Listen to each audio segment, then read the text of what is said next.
Let's do top comments of the week. Woo!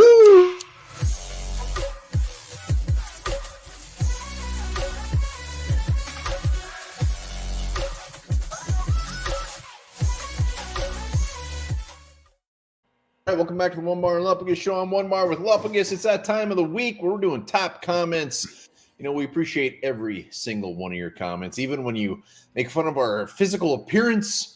One this week, basically, all it said was, you know, these guys are entertaining, but they don't know anything about football. Hell yeah. We love them all. Bring them on. Bring them on. Yeah, we try to be entertaining. So, yes, thank you for everybody who's dropped a comment, whether it's positive, negative, whatever. We love to hear what you guys are thinking on these videos that we put out.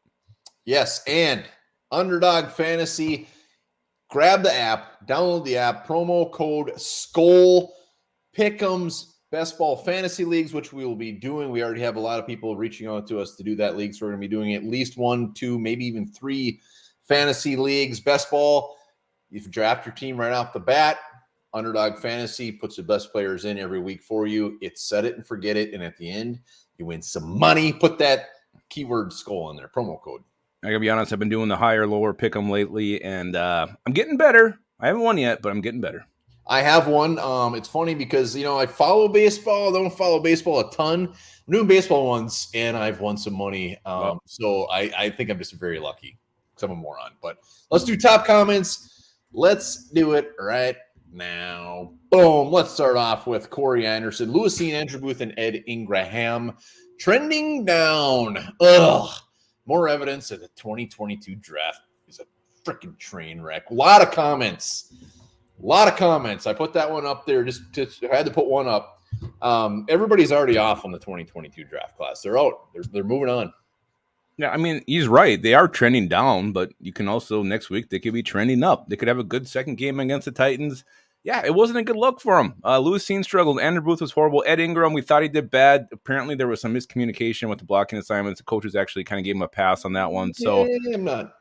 Yeah, so, they're trending down right now. We can't give up yet. It's the second preseason they've had. We got to give this thing another year. A year from now, we can definitely jump off the bandwagon if they all look like shit. But, yes, they are trending down. Trending down, absolutely.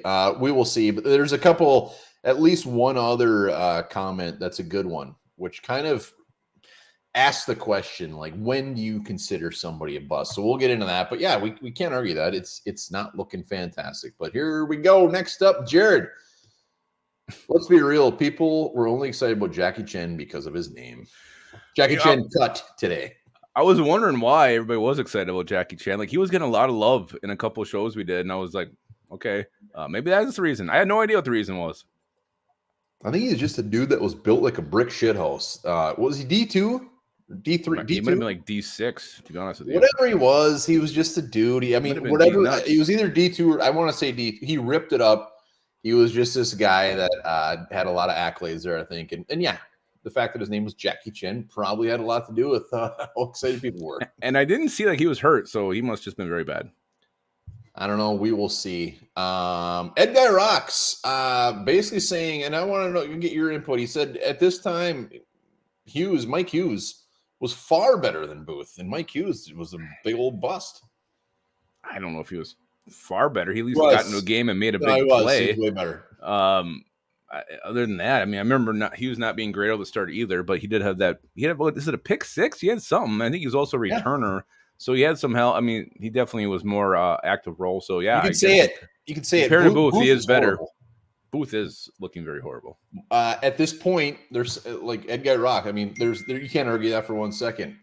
I mean, the thing I probably far better. He's better. Yeah. I mean, I don't know far better, but I'm gonna go ahead and throw out the far better. I'd have to go back and look like how many games he actually played and everything, and snaps and stats. But yeah, I guess compared to Booth, anything's far better.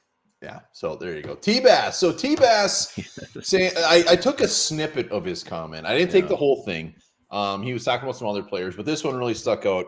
Regaro played Addison when I was watching. Addison dropped 2 passes that should have caught, which is kind of concerning.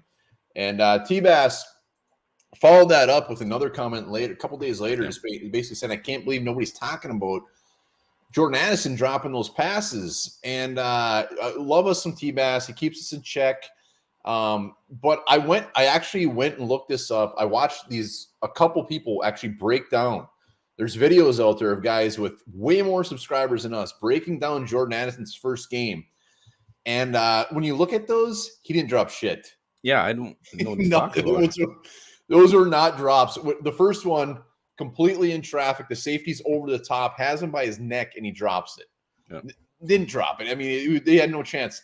The other one was Mullins threw a horrible pass, didn't even have a shot at it, and it was completely in traffic. Look up his stats. Technically, he does not have a drop.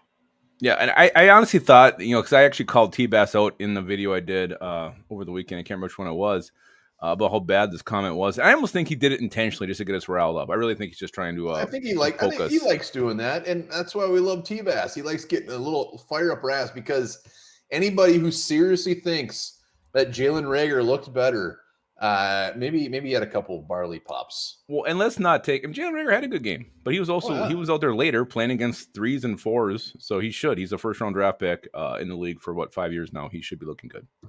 When you watch, I wish I remembered the channel because he broke it down so good. Watching Addison's routes, watching everything, not just. I mean, even the one on the sideline was a catch. It's confirmed it was a catch. He didn't challenge it, whatever. But everything about Addison just screamed he looked fantastic, and he did. So T-Bass, it worked. He got us riled up. And the fact that he said Jalen Reagor, he'd rather play Jalen Reagor than Addison. And I keep picturing T-Bass in a towel now whenever I hear his name. I picture him in nothing but his skin.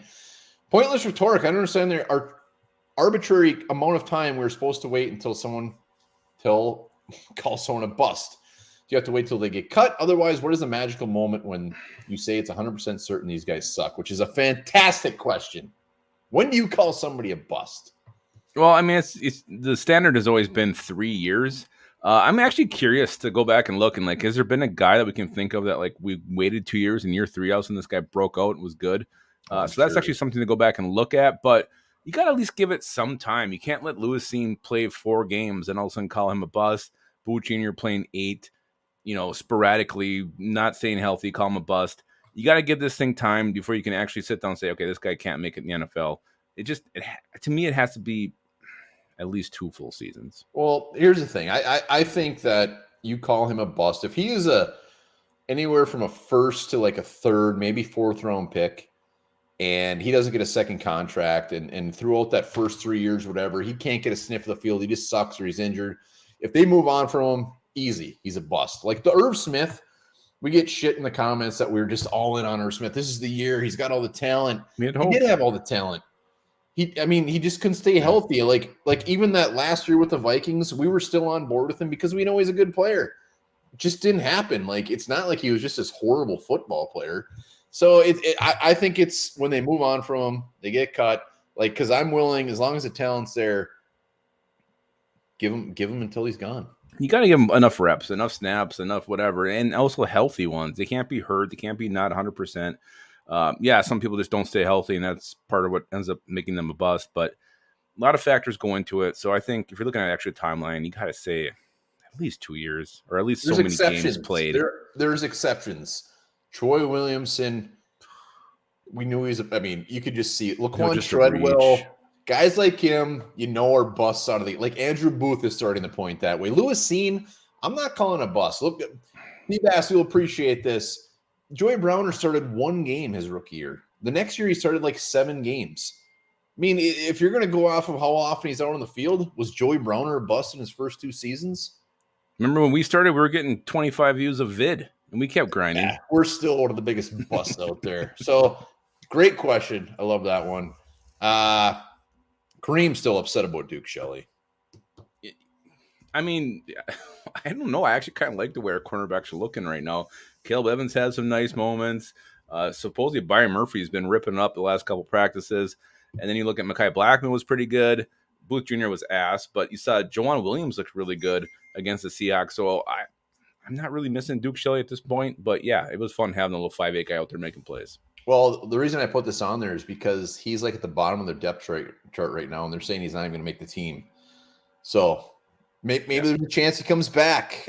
Maybe he was meant to be a Viking. Maybe this is where he excels because he hasn't done it anywhere else. And I think he missed a pretty damn easy pick. I saw it. It went, and Ross Dwelly caught it, tipped off his hands. Duke But Shelley, I'm still a not champ. missing him. Not missing him right now though. I'm not missing him. We love. It was great to watch. He's It's an fun. underdog guy. Everybody's rooting for him. You never know. Maybe he'll come back. BK, last one. Ivan Pace looked freaking awful, and the best part about BK, he's sticking to his guns. He will comment on everyone. He does not like Ivan Pace for the Vikings. And here's what I'll say. He backs it up. He gave a long explanation, missed assignments, whatever. Ivan Pace's PFF score was 49. So we all get excited about Ivan Pace. We get to see just on we're not paying attention to what he's missing on, what he's doing. PFF, love it or hate it, he had a horrible game. Yeah, but what he did well. He wore the freaking green dot as an undrafted rookie, which is something no one ever does. He's out there calling plays. He's getting guys lined up. You saw the tape where he's actually telling Jonathan Bullard, "Watch for this, do this." He's coming, making some great run stops. Yeah, he had some hiccups in pass coverage, which I'm guessing that really hurt his overall grade from PFF. But he did enough good things there in his first game. I mean, he was out there. He was poised. It wasn't too big for him. The spotlight wasn't too big. So yeah, BK hates Ivan Pace. He's always going to keep ragging on that, but so many other places out there who have analyzed the film, put it out there, just raved about his game. I think the reason they rave about it is just, he's an undrafted free agent. If he was a second or third round pick, I think people might be they just be like, okay, or maybe even disappointed. He gets a lot more leeway because expectations are so low being an undrafted free agent. So I love that BK is holding strong. Him and I have a wager. We haven't figured out what that's going to be. But he says he's not going to make the team. I say he is. We got to figure that out. Maybe BK comes on and just, I don't know. I don't know how old he is. I can't make him slam something if he's underage. I don't know. We'll think of something, but he's sticking to his guns and he's giving explanations why. And I was very surprised. I said when I saw that comment, I was like, screw it. I'm going to go see what he actually got at PFF. And it was disgusting. Again, you put more stock in PFF than I do. But again, there was enough good there. It's easy to look at the plays he makes and very easy to not pay attention to the ones and how much they weight the pass coverage ones because big time because he's really stepped on his dick in pass coverage. Yeah, the one he blew was a huge game for the Seahawks, and I think Trey lived to a touchdown. It was tough to watch, but BK, that's it. Those are the comments of the week. Appreciate every single damn comment. Keep them coming, hot and heavy. Yeah, we love it. We love it. This is so fun to read what you guys are saying and talk about it. And remember this, before you make the next comment, hot water is more likely to break thick glass than thin glass. That's why test tubes are made of thin glass.